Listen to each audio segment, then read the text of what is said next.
I'm Robin Crane, and this is the Growing Your Financial Business the Woman's Way podcast. Listen, I was a financial advisor for over a decade, and I got so sick of the old archaic strategies that your grandpa used to get clients. What the industry teaches today is still so outdated and just doesn't work anymore. So I had to find a better way for myself, and then I got obsessed with sharing these how-tos with other women like me. The stuff I teach doesn't require giving up your life, your sanity, or your family time. I want women like you to have it easier than I had it, so you can thrive in the industry. I've now helped thousands of women grow their financial businesses to multiple six figures, some even seven figures per year. So on this podcast, you're going to get an inside look at how they did it so you can do it too. Let's dive into the show. You are going to love this episode with Brenda Bridges, #1 best-selling author of Oh Shit, I'm Getting Divorced. What you're going to love about this is that here's someone who was making only $19,000 a year back in 2018, and now has been doing $25,000 months. She didn't do it the normal way. It was not the conventional way. She's a CDFA. She's really gotten in the divorce space, but she is a financial advisor who has gone through a lot of changes and transformations, as well as really investing in herself and taking a lot of risk. So can't wait for you to hear more about Brenda and see what she's gone through and also what she continues to go through with the ups and downs of the business. Enjoy it. Welcome back to this very special FEMM series. Now, if you haven't heard about this yet, FEMM has been a program that we've had for the last 7 years that stands for Female Empowered Moneymakers. And I'm very proud to have Brenda Bridges here today, who has been in my world. How long has it been? Like 4 years or has it been 4 years, 4 or 5 years? At least 4.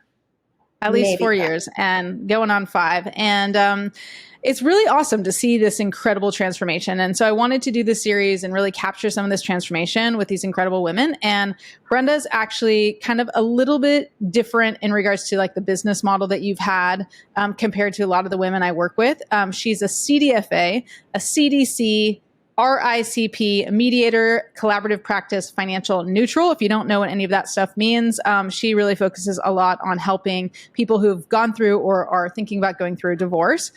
So there's a lot of like kind of more, what I would consider more on the coaching side. She's also licensed as Series 7 and 66. So she's built a financial business, but she really took a different route and much more unconventional. So, but amazing woman, and more important than all the letters behind your name is all the things that like I think about you, which is, and she's also a yoga instructor. So just like yoga, calming, like she's just gone through incredible transformation since when we started. So tell us a little about kind of your journey, just in the financial space in general, even regardless of FEMM, but tell us a little about your journey in this financial space and what it's been like for you. And we'll start there.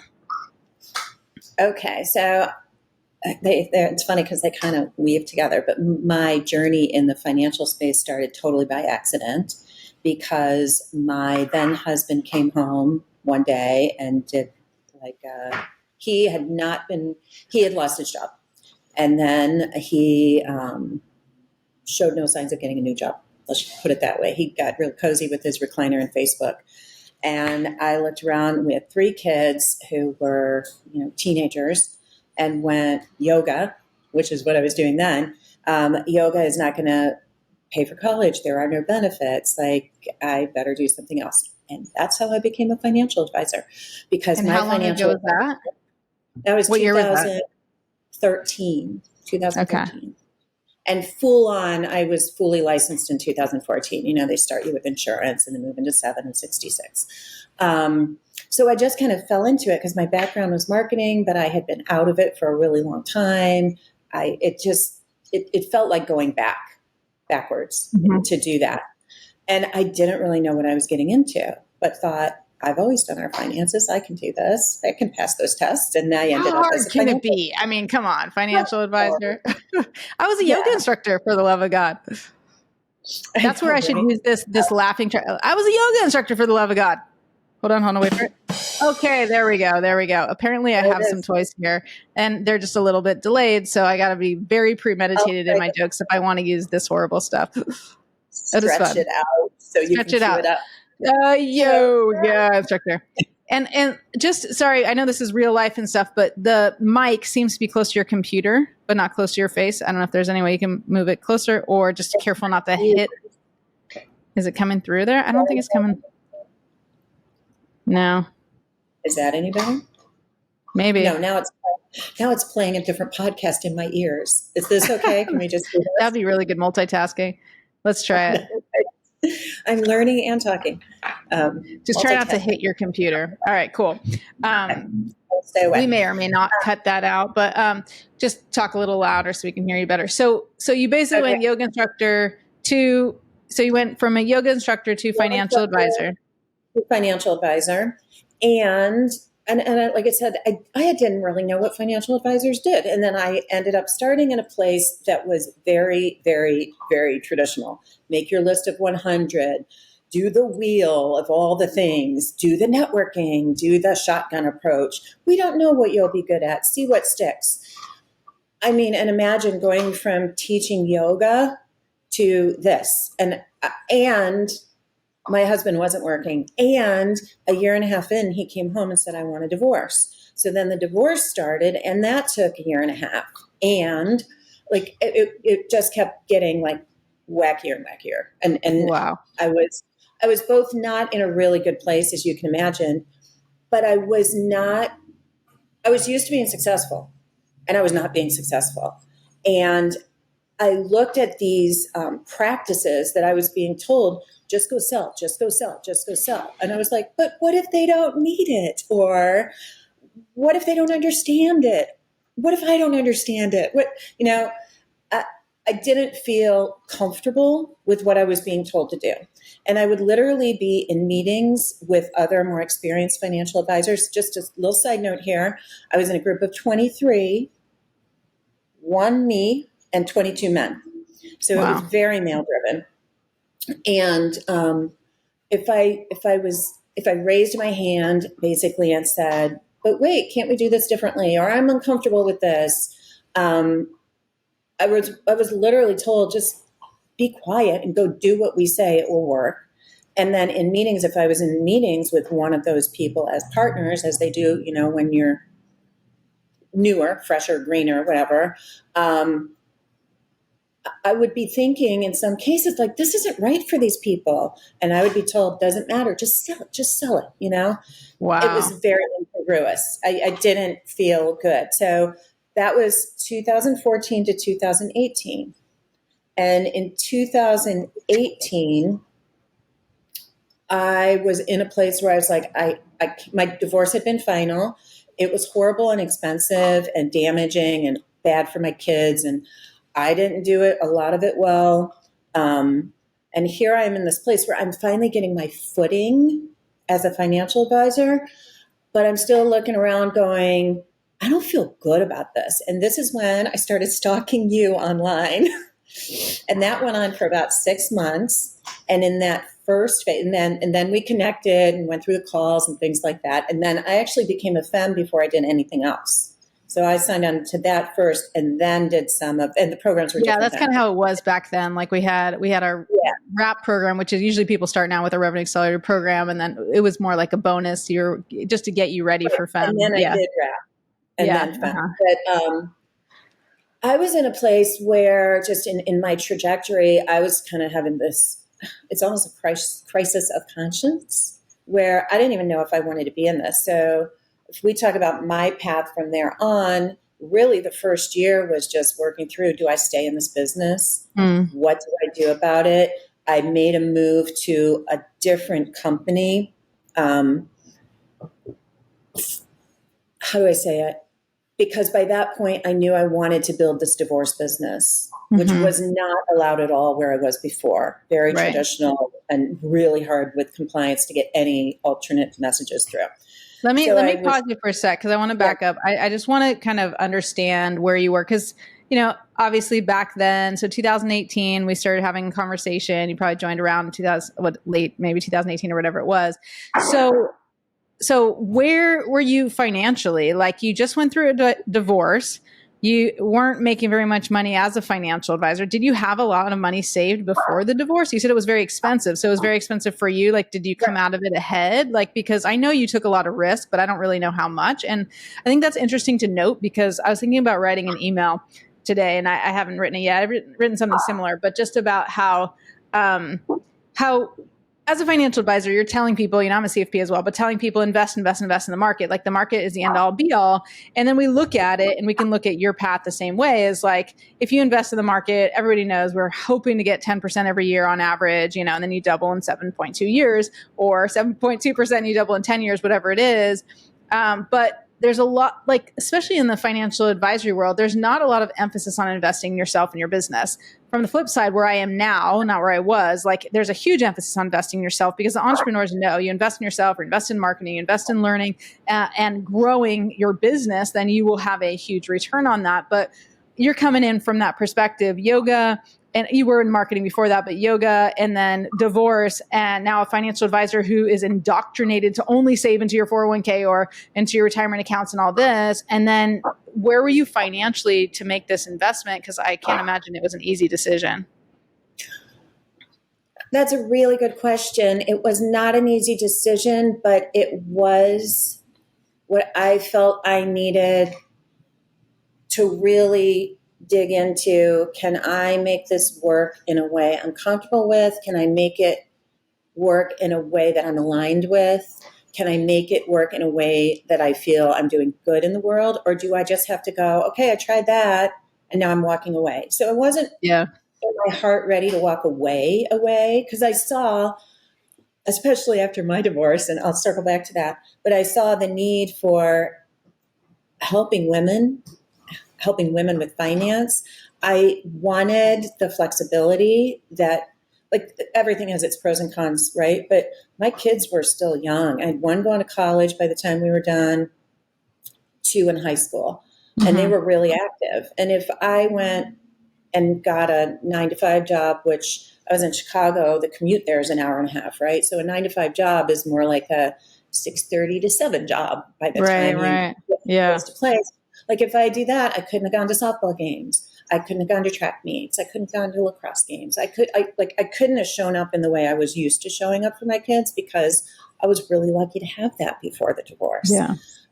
So I wanted that flexibility, but I wanted to also feel good about what I was doing with my day. Financially, so were you living off your savings, or what were you living off of? I was living off, so in my settlement, like the real meat of it is the laws where I lived, I was entitled to spousal support for life, permanent spousal support. I took spousal support until my youngest graduated from high school, and I took it in a lump sum. And I was advised during the process, like, that is stupid. Don't do it. You're going to be dipping into your retirement savings because it wasn't enough to live on. You're going to be dipping into your retirement savings in 3 years, and you're going to be flat out broke in 6.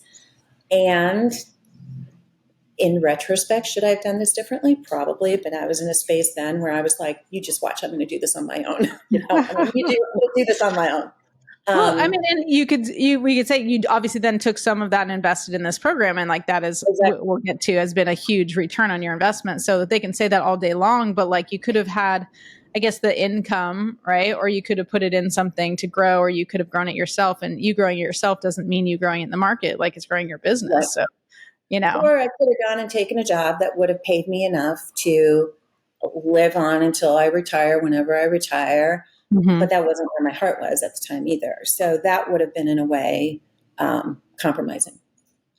So for the investment, and my trail is different than others because I started as a financial advisor. I was building a financial advisor business. And as we've worked together, and I've been in FEMM and worked with so many other FEMMs over the years, I've really focused differently. But it has taken years, and I kind of look back, and the first year was, do I stay in this business? And if I do, what does it look like? It's got to be at a company that has my back and will let me grow what I want to grow. So made that first move, and then stuck to that place for 2 years. And, they were lovely people, but it was more of the same, where they really weren't behind the CDFA and the divorce business and growing that. Spent a full another year being smarter about figuring out where to land. And that's where I am now. But just made sure before I made that move that they would be okay with what I wanted to build and what I was doing. And we sent stuff through compliance while we were still talking. Mm-hmm. I wasn't even there to see how fast they turn. Like, would they really do what they said? Yeah. And lovely, they've turned out that they really do what That's they awesome. said they would. Yeah. I mean, most people who like the cost of leaving is really high, right? Most people they go to a broker dealer, never want to leave. Most people, it's like they stay with their financial advisor forever because it's harder just to sign paperwork. It's not like it's that big of a pain in the butt to sign paperwork. We all say it is, but it's actually this fear of like leaving or fear of like having to break up with your other advisor and all this stuff. But there's like, in our world of sales that we talk about sometimes, like the cost of change is really high, that like, if you're going to have someone do something differently, then you really have to help them see that there's extreme value in that. And like for you to do that, that's one, you're willing to take a lot of risk. That says a lot about you with like, what you're willing to risk in order to have everything you want in the way that you want it, which I admire you for, because it's like, no, this wasn't right. I was willing to change. This wasn't exactly it. So I'm willing to change because I know it's like you can see the future a little bit. I know you have a lot of faith in like what that looks like, even though it's not always roses and perfect. And you've always been willing to do that. Take some risk for the benefit of being able to have what you want and grow what you like, kind of see your vision through. I think that's been really helpful for you. No, like I'm good at jumping. I'm frighteningly sometimes good at like, oh yeah, I'll do that. I should take that compliment away. Okay. No, but I'm gonna back it up a little bit. I've gotten better at jumping in the right direction instead of just jumping, and being more thoughtful about, okay, if I'm going to take a leap, what makes the most sense, and how am I going to judge whether that was the right direction, and when do I need to course correct? So I've learned to be better about figuring out where I'm going, and at the same time, figuring out more quickly. I'm still not great at it, but I'm doing it. I'm getting better. Like it's improving on, oh wait, this isn't working. Course correct again. Instead of, no, I made a commitment. I'm sticking to this no matter what. I will plow through and make it work. And plowing through and making it work when you know it's not working is that, definition of insanity. Yeah. And I was coming from that place, like, and I was doing that in my marriage. And I was doing that in everything. Like, I'm just going to work harder and power through. Right. Well, if you're powering through and doing the same thing, it's not so good. So that's awesome. And I mean, you've had a lot of success and then you've had a lot of challenges. So I know one of the things we talked about before starting to record is that you've gotten to $25,000 to $30,000 months. And, when we started working together, you were making less than that per year. Is that accurate? Yeah. What's that? Yeah, that's absolutely it. Less than that a year. So like for some people, I mean, and that was 4 years ago. So like to go from $20,000 a year to 20, what's that? And making that, it was more like 19,000 a year, and it was painful, and I was hustling, and I was doing all sorts of stuff that I didn't like doing, and it didn't feel comfortable. So it wasn't aligned, didn't feel comfortable doing things you weren't doing. And now that you've been doing $25,000 to $30,000 months at times, and then you've had some ups and downs. We all do, as do I. But you did launch a book. You have a best-selling book. Tell them the name again. I forget. Oh shit, I'm getting divorced. Oh shit, I'm getting divorced. So if you don't have, you should go get that book. Oh shit, I'm getting divorced. Even if you're not getting divorced, but just get it because I'm sure it's a good read. And as a financial advisor, it'll probably help you to provide more value to people who are going through that. But you took your clients, that are going through. That's another thing, again, very outside the box. And I know you went an untraditional route in general, very unconventional, but a lot of the, women in FEMM have gone that way as well, even as a traditional advisor, to get a book done, to have a voice. So what I hear a lot with what you're saying too, is that especially with the picture that you painted, here you are years ago when you first started, there are 23 advisors. You're one of 23, the only woman who has no voice, literally shut down, shunned, shut up, when you do what we say, regardless of what the heck we're doing, but do what we say. And that's the epitome of the awfulness of the industry. I didn't experience that, even though I'm all for women and the whole mission behind helping women in the industry, because of stories that I've heard like that. But I didn't actually experience it that badly. I actually started in an office of 2 women, my manager, and then our supervisor was, they were both women. Very unusual. And they were young women as well. Very, very unusual. And then there was another woman in my office who was younger than I was, and I was 29. And to that, my branch manager, she was a woman and she was wonderful, but I wasn't working with her. And there was another woman in the branch, but with a separate office that I really wanted to work with. And they were like, no, we have rules. You can't, until I resigned. And then I could, which was just, Oh my it was gosh. Yeah. the whole thing was like, Well, what? even for me though, like when I, learning from women, you would think that there was, I don't know about an advantage, but like I'd have more of a voice, but I feel like it was still indoctrinated from this male dominated industry with certain ways to do things. So like they were just following the same system that the 22, Exactly. guys, advisors were following as well. So the problem that I'm trying to solve and trying to shift, and one of the reasons, like if you're wondering like, why is this the last FEMM? One of the reasons that we're shifting things with our business is because I truly feel that in order to infiltrate the industry and make a bigger change, we can't just go to the, few of the 20%, let's say 20-24% women in the industry. Like I actually have to go to much a higher level. And I don't mean higher in the sense of men, but I mean higher in regards to volume and people and getting more well known in the industry to help women. Because if I go from the ground down, I'm not having as big of an impact. So I'm trying to go a little bit from, the top down, I guess you would say, to see how we can make a bigger impact and ultimately help women by shifting the whole industry, not just changing the few, women that I get my hands on to help. But anyway, my point in bringing that kind of full circle is like, here you are, like, back in 2014 with really, let's call it no voice, but you have a voice inside you, but it just hasn't escaped. And you even try to use it and then weren't even, you got your hand slapped or whatever. And then here you are now, you've made multiple shifts in order to get to where you want to be, where you're doing what you want to do. And I would also say this as kind of a plug for you and also for what I know you see in the future is that your vision is getting clearer and clearer about how you're going to help more CDFAs, more especially women, not just women who are getting divorced, but women in the financial space who want to have more of a impact with other women who are going through divorce, and that you're creating a whole system and we're, figuring this out together so you can start giving other women a kind of business in the box, a way that they can grow their CDFA side, because no one's teaching this. No one's really showing them how to do this in a way that's, really good communication, great mediation, ways that's really serving the clients. It'll also ultimately help their financial future. So I want to also commend you with that, because that has to do with all the steps you've taking risk, and then starting somewhere else new, trying that, not fully getting getting hurt and getting to be where you want to be, then coming out with a best-selling book, being in a new place where you're like, no, now I can do what I want to do, and constantly being willing to shift that, not in a way that it used to be, where you used to be like what we call delusional Dan, like all over the place, but in an intentional way that's like following the path. I still have my delusional moments for sure. Well, we all do. And I do want to, like you said, no one else is doing it. There are others, my CDFA mentor, Nancy Hedrick, is in Phoenix, and she is teaching this and has been for years. I'm putting my own twist on it, but I just want to be like, there are those who are no one was doing money coaching when I started money coaching. I wasn't the only one, but when I say no one, I'm exaggerating, but it's like compared to the millions and millions and hundreds of millions of people in the United States, and the hundreds of thousands of financial advisors, very few people are leading this. And most people are getting divorced really shittily, if that could be an adverb.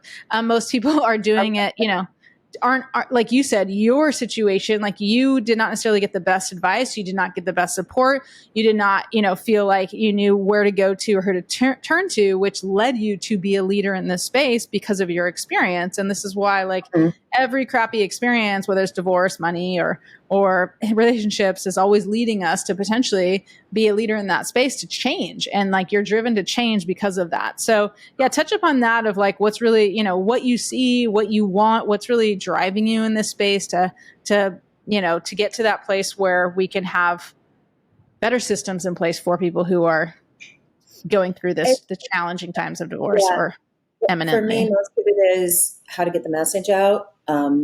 So I moved in 2020 from Chicago, where it was more known that, CDFAs and divorce coaches and different types of mediators exist to Chattanooga where it's not nearly as well known. And most people I meet here are like, oh, I didn't know you could do that. So it's getting the message out. When you think about divorce, most of the decisions are family and finances. They are not legal decisions for the most part in almost all divorces. Some are, and there are some cases where they must go to court or people are just so hurt they can't get around that, but most of them aren't. And letting people know that they don't have to spend all their money, they don't have to damage their children as much. They can just make it, like I say, suck less. Divorce is not good. In my world, I've never seen a marriage that was a really good marriage that ended in divorce, because that doesn't happen. They stay married. So there's a reason people get divorced. But they don't have to destroy each other in the process. They don't have to spend their kids' college education going through the court process. They don't have to take 2 years.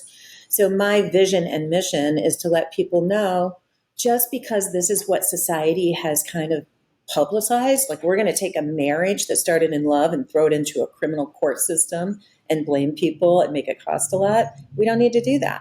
We can step out of that, take control, and as long as they're making the decisions under the rules of where they live, of their jurisdiction, they can own their own decisions. The trouble is people don't know what decisions they need to make. So then that's where someone like me comes in and walks them through, like, this is what you need to decide, and here are the things you need to think about. And from experience, looking at what's going to make you a better family, because you're still going to be a family if you have kids after divorce. Mm-hmm. And how can you better prepare for that? And how can you be empowered to make your, now we have sirens coming through, so this will be good. Real life.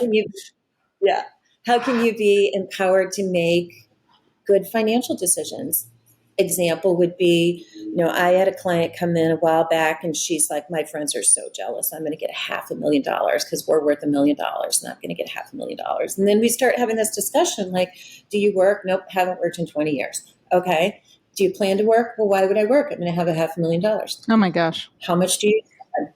But this is real. This is real life. Yeah. Because had never taken care of the finances, had homeschooled the kids, had been there for them, had taken care of a whole bunch of other things, but really didn't know until we start working through it, like, what is life going to look like for you if you have $500,000 and you're not working? And then as you work through it, came to realize like, oh shit, like in 3.5 years, I'm going to be flat broke. Yes. Mm-hmm. So now let's make a good plan. Right. Right.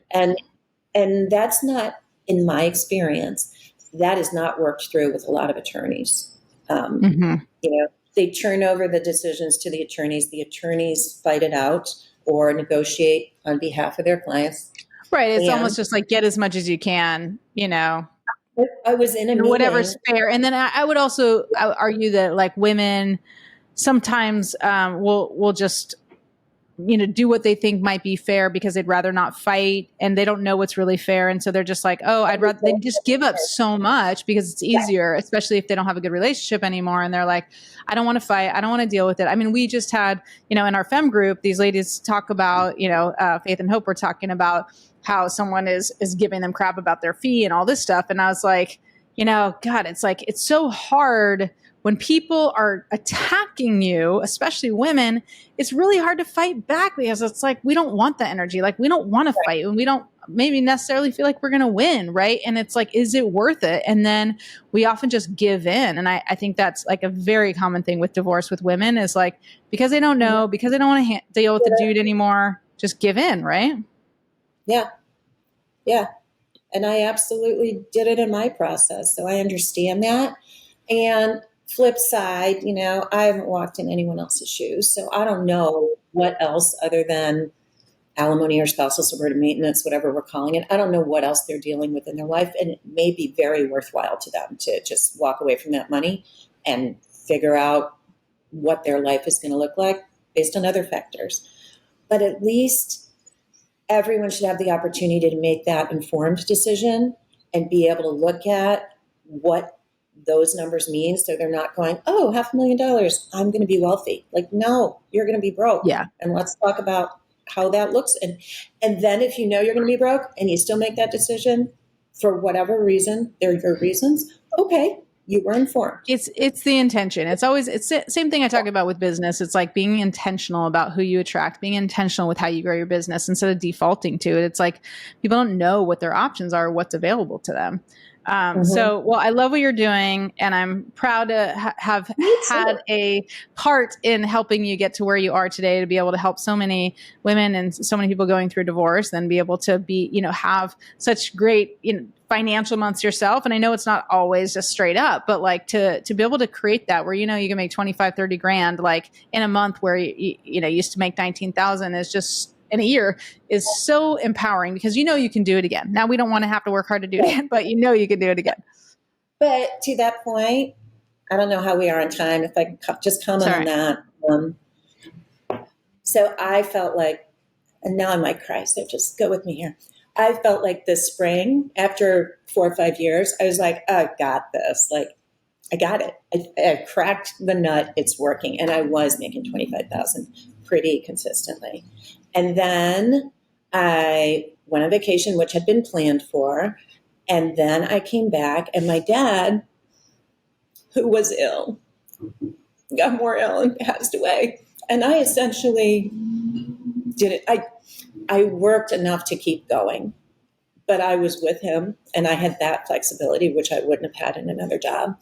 And, the last weeks, my siblings and I were with him 24/7, and we were able to walk him out of this world.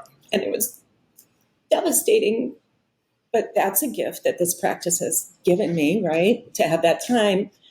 But at the same time, I brought in no money, like very little, comparatively nothing.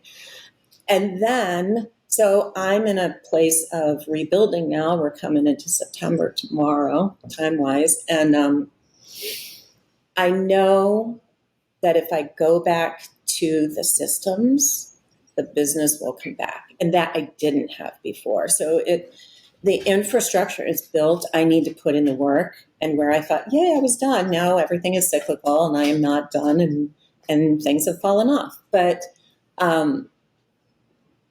I do have a belief and faith and confidence that I did not have before. That is kind of just remind yourself, go back to the basics, follow the system, and it's going to come back up. And it's okay, because my trade-off was I got to be with my dad. So it's okay that I walked away for a little bit.